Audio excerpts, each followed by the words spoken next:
वही मैं पूछ रही हूँ कि ऑर्डर दिया किसने, ऑर्डर दिया क्यों दिया? तो आप दूसरे लोगों को डरा करके एक तरफ ये दिखाना चाह रहे हो कि हम तो सीधा गोली चलाने वाले लोग हैं। ऐसे व्यवस्थाएं नहीं चलती, ऐसे सरकारें नहीं चलती हैं। अभी नए नए आप लोग सरकार में बैठे हो, आपको नहीं पता 70 साल तक आप पूछते हैं कांग्रेस ने क्या किया। ये संजो करके कांग्रेस ने 70 साल तक नहीं है, मुझे तो नहीं लगता, आपको लग रहा हो। और वैसे भी भारत में रहकर डरना क्यों?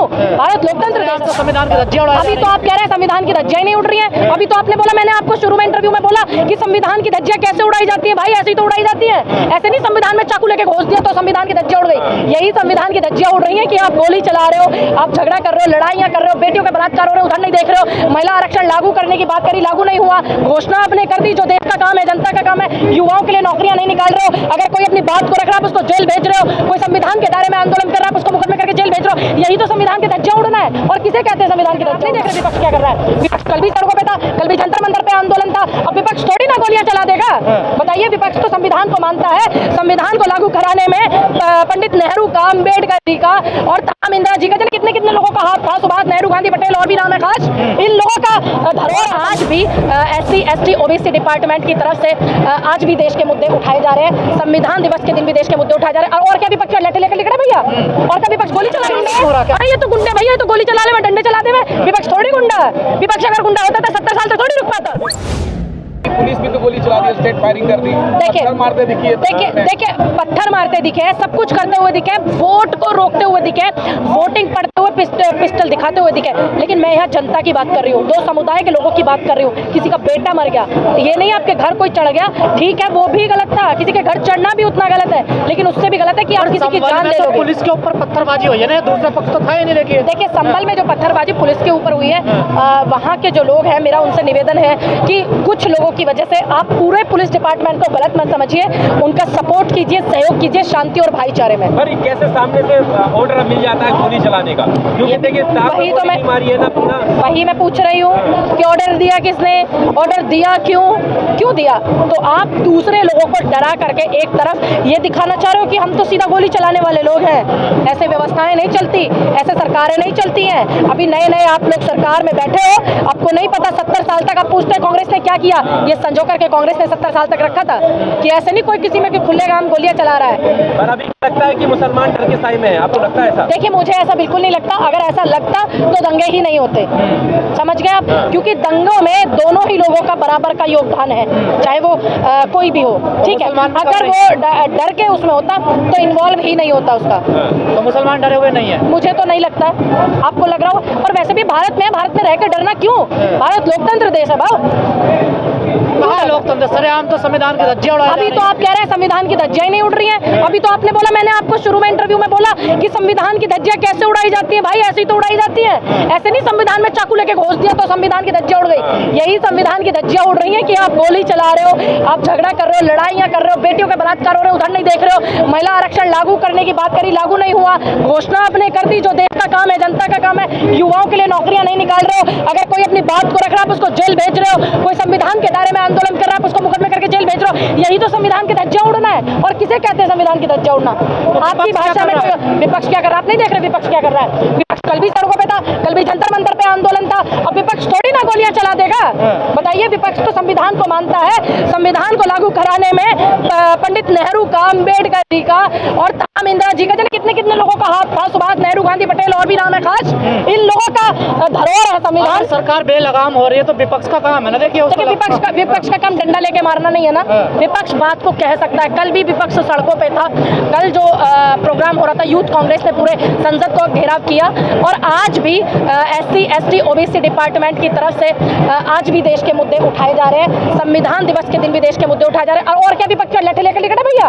और क्या विपक्ष गोली चला रहे हैं इनकी तरह? अरे ये तो गुंडे भैया, ये तो गोली चला ले, डंडे चला दे। विपक्ष थोड़ी गुंडा, विपक्ष अगर गुंडा होता तो 70 साल तक थोड़ी रुक पाता। विपक्ष के लिए क्या संभल बड़ी घटना नहीं है? वहाँ पर कोई भी नेता नहीं गया। देखिए क्या होता, जब मणिपुर राहुल जी गए तो इन्होंने बड़ा बवाल काटा। क्या बोला कि ये तो लाइमलाइट लेने के लिए गए। अगर किसी नेता के वहां जाने से चीजें भड़के तो वो भी गलत है। अगर किसी नेता के वहां जाने से चीजें शांति की तरफ चले तो उसमें मजेदारी है, ठीक है। ये लोग क्या बोलते हैं, ये तो भड़काने के लिए गए। अरे अभी हम लोग गए नहीं, तुम संभालो ना, रोको। जब तुम नहीं रुकेगा तो हम लोग जाएंगे अपील करने के लिए। अब मौका तो अब एक बात बताइए, सरकार में जाने से भड़क जाएगी। देखिए ये लोग बोलते हैं इस चीज को, इनका पूरा मीडिया डिपार्टमेंट क्या चलाता है। अब एक बात बताइए, सरकार इतनी नाकामयाब है कि विपक्ष के नेताओं का इंतजार कर रही है शांति कराने के लिए।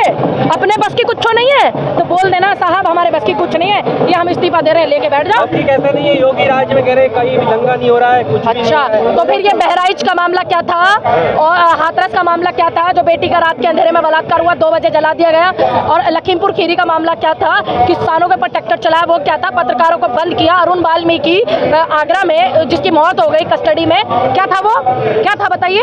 अगर दंगा नहीं हो रहा है, लड़ाई झगड़ा नहीं हो रहा, आप अपनी व्यवस्थाओं को रोकने में नाकामयाब हैं क्योंकि आपको पूरे देश में अपना मुंह दिखाना है। पोटास और छपास की बीमारी हो गई है देश के सत्ताधारी नेताओं को, बीमारी तो उससे निकले। जो बीमारी थी बटने की और कटने की, उस बीमारी को दूर कर दो, एक हो जाओ। देखिए बिल्कुल अच्छी बात है, मैं तो सभी भारत के लोगों से अपील करती हूँ।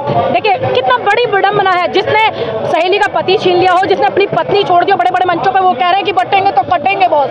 लेकिन मैं आपसे निवेदन करती हूँ, बहुत अच्छी और बहुत बड़ी और बहुत सूझबूझ की बात है कि बटेंगे तो कटेंगे, तो इसलिए बटना नहीं, भारत का भाईचारा है, इसको बरकरार रखना। सही कह रहे हैं, इसका मतलब बिल्कुल सही कह रहे हैं भाई, आप सही नजरिए से भी देखिए ना। आप इस नारे को 2 समुदायों में क्यों बांट रहे हो, आप भी ध्यान रखिए। बिल्कुल अच्छी बात है, बिल्कुल एक सटीक निशाने पर बात को रखिए कि बटेंगे तो कटेंगे, इसलिए बटिएगा नहीं, भारत के हिंदुस्तान में आपकी वो है। आइए भाई, बटने का डर है किससे, बटने का डर किससे? देखिए कोई नहीं बट रहा है, इनकी कुर्सियां बट रही हैं। जब इनके MP MLA और इनके मंत्रालय बटते हैं ना, इनको उस चीज का खतरा है। नहीं, डर किससे दिखाया जा रहा है? डर तो हमेशा जनता से होता है, ये तो भय पैदा कर रहे हैं, आप मत होने दीजिए। क्योंकि किसी के घर में संविधान हो या ना हो, लेकिन भारत में संविधान है बॉस।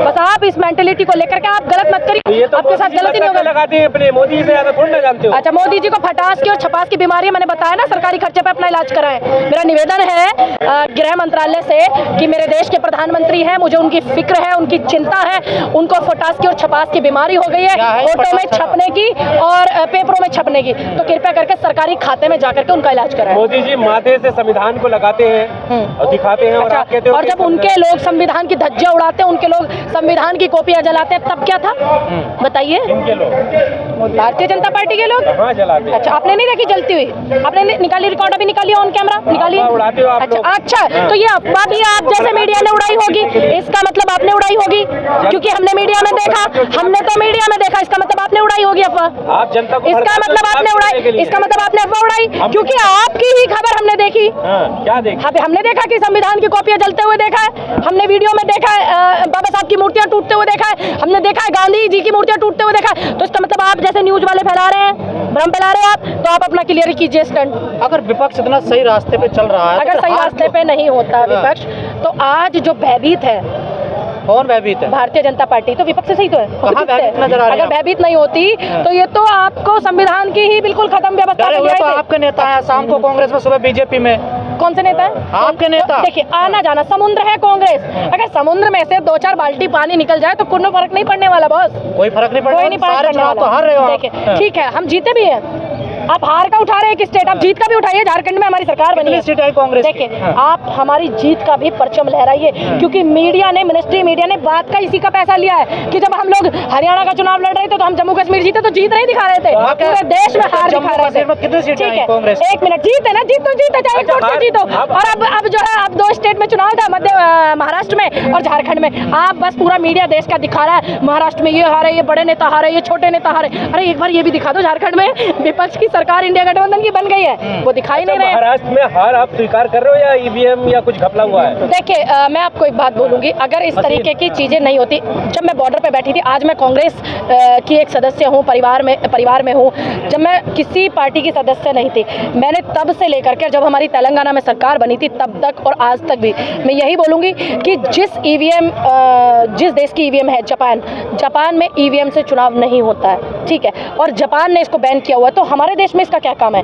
हमारे देश में क्यों है काम? अरे आप पेपर से चुनाव कराइए, पेपर से रोजगार भी मिलेगा, और 10, 20, 50 हज़ार लोगों को, लाख लोगों को, ठीक है, वो रोजगार भी मिलेगा, पेपर छपाई होगा, अब पेपर तैयार होगा, है ना, बहुत सारी चीजें जाएंगे, पर्यावरण दूषित होगा। अच्छा, ये भी तो बताइए ना। अच्छा देखिए, हम जितने पेड़, अभी एक बात बताइए, 12,000 पेड़ काटे, है ना, देश के प्रधानमंत्री जी और सरकार द्वारा, उसका क्या? नैनीताल में पूरा ग्रीन बेल्ट को खा गए ये लोग, हिमाचल में उनकी सरकार थी पीछे, तब ये पूरा खा गए पेड़ों को, 12,000 से ज्यादा पेड़ काटा एक इधर नैनीताल की तरफ, तब उसका क्या? तो राहुल गांधी कब मतलब एक पेड़ आंदोलन करने? देखिए, ये हमारे पार्टी के बड़े नेता हैं, वो निर्णय इस विषय में लेंगे और लेना चाहिए। बाकी हमारी जो देखिए हमारी जो आवाज़ है, ऐसा नहीं है कि हमारे किसी की आवाज़ उठेगी तभी हमारी आवाज़ उठेगी। हमारी आज भी यही बात है कि जापान में इससे चुनाव नहीं होता तो हमारे देश में भी नहीं होना चाहिए।